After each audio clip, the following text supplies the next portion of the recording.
नमस्कार।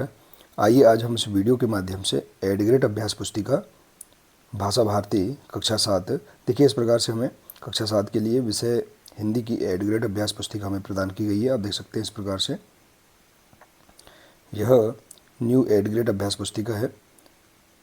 देखिए, सत्र 2024-25 के लिए यह पुस्तिका हमें प्रदान की गई है। इसमें अलग अलग सभी अध्याय दिए गए हैं, सभी पाठ दिए गए हैं। इन सभी पाठ का संपूर्ण हल हम इस चैनल के माध्यम से आसानी से समझेंगे। तो देखिए, विषय सूची है, इसमें पाठ 1 से लेकर पाठ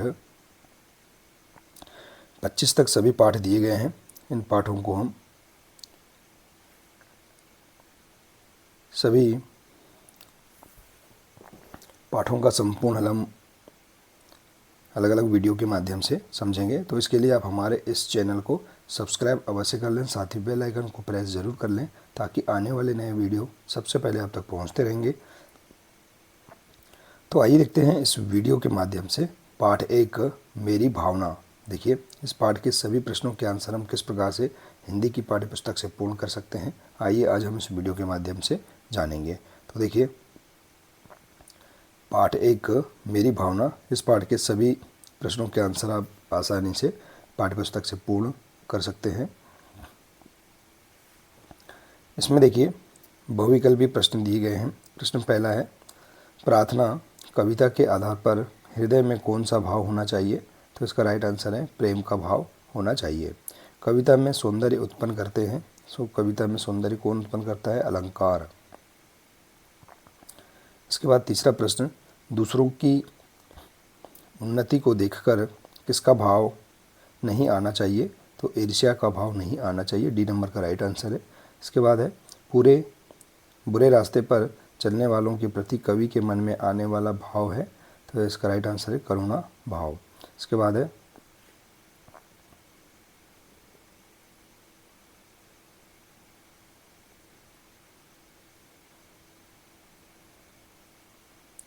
जाना क्रिया का भूतकाल है, तो इसका राइट आंसर है गया। तो इस प्रकार से आप सही विकल्प वाले सभी प्रश्नों के आंसर आप कंप्लीट कर सकते हैं। आप और भी अपनी पाठ्य पुस्तक से इनका मिलान कर सकते हैं और सभी आंसर कर सकते हैं। इसके बाद देखिए, अगला प्रश्न है, नीचे दिए गए शब्दों में से उचित शब्द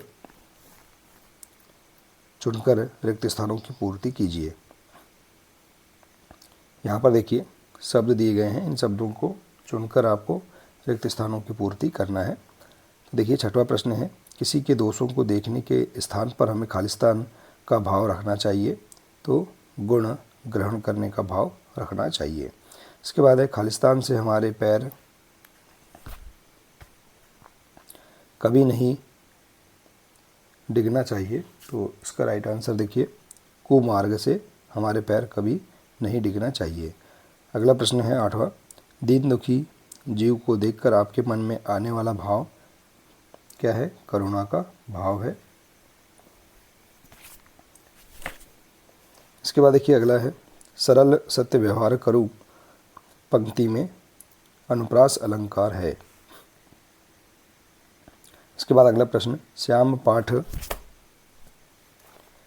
पढ़ेगा, यह वाक्य भविष्य काल का है, तो इस प्रकार से आप रिक्त स्थानों की पूर्ति कर सकते हैं। इसके बाद देखिए, अगला प्रश्न है अति लघुत्तरी प्रश्न। प्रश्न 11 है, काल किसे कहते हैं? तो देखिए, इसका राइट आंसर, काल क्रिया के जिस रूप से उसके होने के समय का बोध होता है उसे काल कहा जाता है। इसके बाद देखिए, अगला प्रश्न, फैले प्रेम परस्पर जग में मोह दूर पर हरा करे, मोह दूर पर हरा करे, अप्रिय कटुक कठोर शब्द नहीं कोई मुख से कहा करे। तो इस प्रकार से देखिए, ये पंक्ति दी गई है, इसमें आए अनुप्रास अलंकार वाले वर्ण छाट कर लिखिए। तो देखिए, अनुप्रास अलंकार इसमें प्रेम, मोह, अप्रिय, कटुक और कठोर। इसके बाद देखिए, अगला प्रश्न है, मेरी भावना कविता में लक्ष्मी आए या जाए से कवि का क्या आशय है? तो देखिए, कवि कहते हैं कि मैं सदैव न्याय के मार्ग पर चलता रहूं, मेरे कदम पीछे ना हटें। इसके बाद है मेरी भावना कविता में कवि किससे दूर होना चाहता है। तो देखिए मेरी भावना कविता में कवि मोह और माया से दूर होना चाहता है। इसके बाद देखिए अगला प्रश्न, लघुत्तरी प्रश्न, हमें किसी से अप्रिय व कठोर शब्द क्यों नहीं कहना चाहिए। तो देखिए अप्रिय व कठोर शब्दों से समस्त प्राणियों के बीच प्रेम भाव नहीं बढ़ता है। अगला प्रश्न, मैत्री भाव जगत में मेरा सब जीवों से नित्य रहे, उक्त पंक्ति का भावार्थ अपने शब्दों में लिखिए। तो देखिए कवि कहते हैं कि सभी प्राणियों एवं पेड़ पौधों से मेरा व्यवहार मित्रवत हो, मेरे हृदय से उन दीन दुखी एवं परेशान प्राणी मात्र के लिए दया भावना हो। इसके बाद अगला प्रश्न, मेरी भावना कविता में आए किन किन सद्गुणों को आप अपनाना चाहोगे। तो देखिए मित्रता, दया,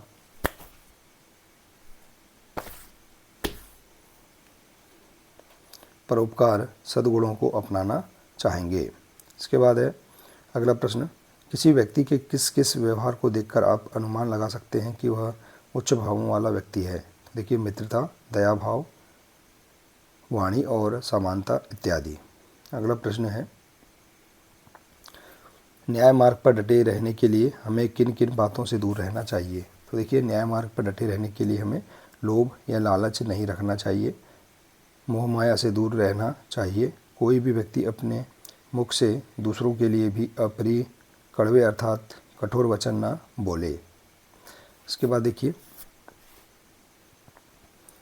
अगला प्रश्न है प्रश्न 20, सत्य और परोपकार की भावना से संबंधित कोई कहानी अपने शब्दों में लिखिए। तो देखिए इसका आंसर आप इस प्रकार से लिख सकते हैं, समुद्र के किनारे एक लड़का अपनी माँ के साथ रहता था। उसके पिता नाविक थे। कुछ दिनों पहले उसके पिता जहाज़ लेकर समुद्री यात्रा पर गए थे। बहुत दिनों बीत गए पर वे लौट कर नहीं आए। लोगों ने समझा कि समुद्री तूफान में जहाज़ डूबने से उनकी मृत्यु हो गई होगी। एक दिन समुद्र में तूफान आया, लोग तट पर खड़े थे, वह लड़का भी अपनी माँ के साथ वहीं खड़ा था। उन्होंने देखा कि एक जहाज़ तूफान में फंस गया है। जहाज़ थोड़ी देर में डूबने ही वाला था। जहाज़ पर बैठे लोग व्याकुल थे। यदि तट से कोई नाव जहाज़ तक चली जाती तो उनके प्राण बच सकते थे। तट पर नाव थी लेकिन कोई उसे जहाज़ तक ले जाने का साहस न कर सका। उस लड़के ने अपनी माँ से कहा, माँ मैं नाव लेकर जाऊँगा। पहले तो माँ के मन में ममता उठी, फिर उसने सोचा कि एक के त्याग से इतने लोगों के प्राण बचा लेना अच्छा है। उसने अपने पुत्र को जाने की आज्ञा दी। वह लड़का साहस के साथ नाव चलाता हुआ जहाज़ तक पहुंचा। लोग जहाज़ से उतरकर नाव में आ गए। इस प्रकार उस बालक ने सभी लोगों की जान बचाई। सभी ने उस बालक की प्रशंसा की और उसे आशीर्वाद देने लगे। सहयोग से उसी नाव में उसके पिता भी थे। उन्होंने अपने पुत्र को पहचाना। लड़के ने भी अपने पिता को पहचान लिया। किनारे पहुंचते ही बालक दौड़कर अपनी माँ के पास गया और लिपटकर बोला, माँ पिताजी आ गए। माँ की आंखों में खुशी के आंसू थे। लोगों ने कहा, परोपकार की भावना एक पुत्र को उसका पिता लौटा दिया। तो इस प्रकार से आप देखिए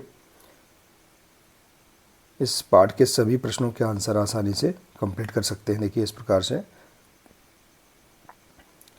आशा है कि आपको इस पाठ के सभी प्रश्नों के आंसर समझ में आ गए होंगे। देखिए यदि आप इसी प्रकार से इसके आगे के सभी पाठ का संपूर्ण लाभ समझना चाहते हैं तो आप हमारे इस चैनल से जुड़े रहिए और इस चैनल को सब्सक्राइब अवश्य कर लें। साथ ही बेल आइकन को प्रेस ज़रूर कर लें ताकि आने वाले नए वीडियो सबसे पहले आप तक पहुंचते रहेंगे। तो मिलते हैं इसी प्रकार से इसके आगे के अगले नए वीडियो के साथ। नमस्कार।